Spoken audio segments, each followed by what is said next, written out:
BRK Bhavan వద్ద హరీష్ రావు మాట్లాడుతున్నారు. ఇప్పుడు లైవ్ చూద్దాం. ఐడి కార్డ్ మ్యాచ్ అవుతుందా, ఫేస్ తో మ్యాచ్ అవుతుందా లేదా చూడాలి. ఓటర్ ఐడి గుర్తించకుండా ఓటర్లను పోలింగ్ స్టేషన్ లోకి పంపకూడదు. మహిళలను గుర్తించడానికి ప్రత్యేకంగా ఒక కౌంటర్ పెట్టండి.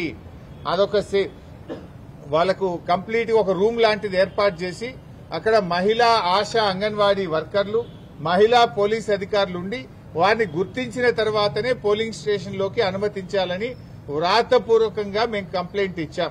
మా దగ్గర స్పష్టమైనటువంటి వీడియో ఆధారాలు కూడా ఉంటే వారికి చూపించడం జరిగింది. ముఖ్యంగా ఫేక్ ఐడి కార్డులు ఇబ్బడి ముబ్బడిగా ఏ రకంగా ఫేక్ ఐడి కార్డులు తయారు చేశారో ఇప్పుడే వారికి సుదర్శన్ రెడ్డి గారికి, మన రాష్ట్ర ఎన్నికల అధికారికి ఈ వీడియో కూడా చూపించాం. మీరు కూడా ఈ వీడియో చూడొచ్చు. ఇక చూడండి, ఇన్ని ఫేక్ ఓటర్ ఐడి కార్డులు ఏ రకంగా వచ్చినాయి బయటకు. ఈ ఓటర్ ఐడి కార్డులు ఇన్ని కుప్పలు కుప్పలుగా బయట ఎట్లా వస్తా ఉన్నాయి. ఇదే కాకుండా ఇంకొక వీడియో కూడా ఉంది, ఫేక్ ఐడి కార్డుల వీడియో. అది కూడా వారి మొబైల్ కు పంపాం, వారికి చూపించాం. చూడండి, కుప్పలు కుప్పలు గుట్టలు గుట్టలుగా ఫేక్ ఐడి కార్డులు ఈ రోజు బయట ఉన్నాయి. ఈ గుట్టలు గుట్టలుగా ఫేక్ ఐడి కార్డులు ఏ రకంగా వచ్చినాయి, మరి ఎన్నికల అధికారులు పోలీసులు ఏం చేస్తా ఉన్నారు, ఈ ఆధారాలన్నీ వారికి చూపించాం. చూపించడమే కాదు, వారి మొబైల్ కూడా పంపాం.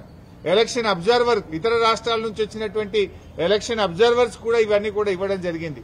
ముఖ్యంగా ఇవే కాకుండా చీరల పంపిణీ వీడియోలు, డబ్బు పంపిణీ వీడియోలు, అన్ని వీడియోలు కూడా ఈరోజు సుదర్శన్ రెడ్డి గారికి ఇచ్చాం. వారైతే మాకు ఈరోజు చెప్పారు, తప్పకుండా మేము యాక్షన్ తీసుకుంటాం, ఆ అధికారుల మీద చర్యలు తీసుకుంటాం, అవసరమైతే స్వయంగా నేనే విజిట్ చేస్తానని కూడా చెప్పారు. ఇలా యూసఫ్గూడలో కాంగ్రెస్ పార్టీ కార్యాలయం ఆనుకోనే పోలింగ్ బూత్ ఉన్నది. అసలు కాంగ్రెస్ కార్యాలయం అనే షిఫ్ట్ చేయాలి, పోలింగ్ బూత్ అనే షిఫ్ట్ చేయాలి. గోడనే అడ్డం. 100 మీటర్ల లోపు కాంగ్రెస్ పార్టీ కార్యాలయం ఉంటే మీరు అక్కడ ఎట్లా పెడతారు polling booth? Either you shift the polling booth are shift the Congress party office అని దాని ఆధారాలు కూడా వారి ముందు పెట్టడం జరిగింది. ఎంత జోక్ అయిపోయిందంటే ఈ రాష్ట్ర ముఖ్యమంత్రి పాపం ఆయన చెమటలు పడుతున్నట్టునే ఆయనకు. ఇవాళ 6 గ్యారెంటీల మీద రివ్యూ పెట్టిండు. నాయన రేవంత్ రెడ్డి, నీకు 2 సంవత్సరాల్లో 6 గ్యారెంటీల మీద రివ్యూ పెట్టడానికి ఎప్పుడు టైం దొరకలేదా నీకు? నువ్వు ఆ రోజు ఎన్నికల ముందు ఏం చెప్పావు? మొదటి అసెంబ్లీలోనే 6 గ్యారెంటీలకు చట్టబద్దత కల్పిస్తామని ఆ రోజు ప్రజల ముందు చెప్పారు. ఎన్ని అసెంబ్లీ సమావేశాలు జరిగాయి, ఎన్ని కేబినెట్ మీటింగులు జరిగాయి, ఏ ఒక్క రోజు 6 గ్యారెంటీల మీద చర్చించకపోతివి. ఇవాళ 6 గ్యారెంటీలు యాడికి వచ్చినాయా నీకు? అంటే నీకు చెమటలు పట్టినాయి. నీకు ఇవాళ గల్లీ గల్లీ తిరుగుతున్నావు, మోకాళ్ల మీద తిరుగుతున్నావు బిడ్డ. నువ్వు ఇవాళ 6 గ్యారెంటీల మీద రివ్యూ చేస్తున్నావు అంటేనే నువ్వు ఓటమిని అంగీకరించినవు.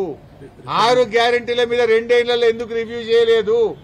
100 రోజుల్లో 6 గ్యారెంటీలని ప్రజలకు హామీ ఇచ్చి 700 రోజులు గడుస్తుంటే ఎన్నడూ రివ్యూ ఎందుకు చేయలే? ఇవ్వాలనే నువ్వు రివ్యూ చేస్తున్నావంటే ముఖ్యమంత్రి ఇంకా ఓటర్లను మభ్యపెట్టడానికి, ఓటర్లను మోసపుచ్చడానికి ముఖ్యమంత్రి ఇంకా